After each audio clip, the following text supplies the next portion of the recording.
ഞങ്ങളെടുത്ത നിലപാടുകളിൽ നിന്ന് മാറ്റി പറയേണ്ട കാര്യം ഒരു സർക്കാരിൻ്റെ ഒരു പ്രതിസന്ധി വരുമ്പോൾ മാറ്റേണ്ട കാര്യമൊന്നുമില്ല. PMC ഞങ്ങൾ എടുക്കുമ്പോൾ ഹലാലാവുക, ഇടതുപക്ഷം എടുക്കുമ്പോൾ ഹറാമാവേണ്ട കാര്യമൊന്നുമില്ല. അതിനെ എതിർത്തിരുന്ന എല്ലാ ന്യായവാദങ്ങളും ഉയർത്തിക്കൊണ്ട് തന്നെ ഞങ്ങൾ പറയുന്നു, ഇടതുപക്ഷം ഒപ്പുവെച്ച അതിൻ്റെ പണം സ്വീകരിച്ചിട്ടുള്ള കരാർ നടപടികൾ മുമ്പോട്ട് പോയിട്ടുണ്ട്. വിദ്യാഭ്യാസ മന്ത്രി ഇത് വ്യക്തമാക്കി. അതെങ്ങനെ പരിഹരിക്കണം എന്നുള്ളത് ഒരു ഗവൺമെൻറ് ഒപ്പുവെച്ച ഒരു കാര്യത്തെ പിറ്റേ ദിവസം വരുമ്പോൾ ആ ഗവൺമെൻറ് പോകുന്നതോടുകൂടി ഇല്ലാതാവണില്ല. ഒരു ഗവൺമെൻറ് തുടർച്ചയാണ്. നിങ്ങൾക്കൊക്കെ അറിയാം, മീഡിയകൾക്കൊക്കെ അറിയാം. അത് ഞങ്ങൾ പരിശോധിക്കുന്നുണ്ട്. ഒരു കഴിഞ്ഞ സർക്കാരിന്റെ തുടർച്ചയായതുകൊണ്ട് തന്നെ അവർ ഒപ്പുവെച്ച ഒരു കരാറിനകത്തുനിന്ന് പുറകോട്ട് പോകാൻ ശ്രമം നടത്തി എന്ന് പറയുന്ന ഒരു ടെക്നിക്കലായിട്ടുള്ള മൂവ്മെന്റും നടന്നിട്ടില്ല. അത് ഞങ്ങൾക്ക് ബോധ്യമാണ്. സംസ്ഥാന ഗവൺമെന്റ് ഒപ്പിട്ടത് വളരെ ഗൗരവമുള്ള ഒരു വിഷയം തന്നെയാണ്.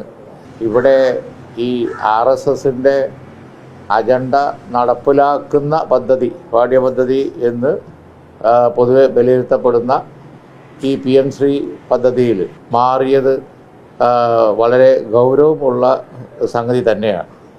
അതിനെ ഒരിക്കലും അംഗീകരിക്കാൻ കഴിയില്ല. ഇനിയിപ്പോൾ CPIക്ക് പറയാനുള്ളത് CPI പറയട്ടെ, ഘടകകക്ഷികൾക്ക് പറയാനുള്ളത് അവരെ ഘടകകക്ഷികൾ പറയട്ടെ. അവരൊക്കെ ഓൾ ഇന്ത്യ പാർട്ടികളാണല്ലോ പലതും. ഓൾ ഇന്ത്യ പാർട്ടികളൊക്കെ എന്താ പറയുന്നത് നമുക്ക് നോക്കാം, അതിനനുസരിച്ച് കാര്യങ്ങൾ തീരുമാനിക്കാം. ഗവൺമെൻറ് ഇതുകൊണ്ട് മുന്നോട്ട് പോകുന്നതാണ് എന്നുണ്ടെങ്കിൽ ഗവൺമെൻറ് UDF എന്ത് ചെയ്യണമെന്നുള്ളത് തീർച്ചയായിട്ടും UDF വിലയിരുത്തും.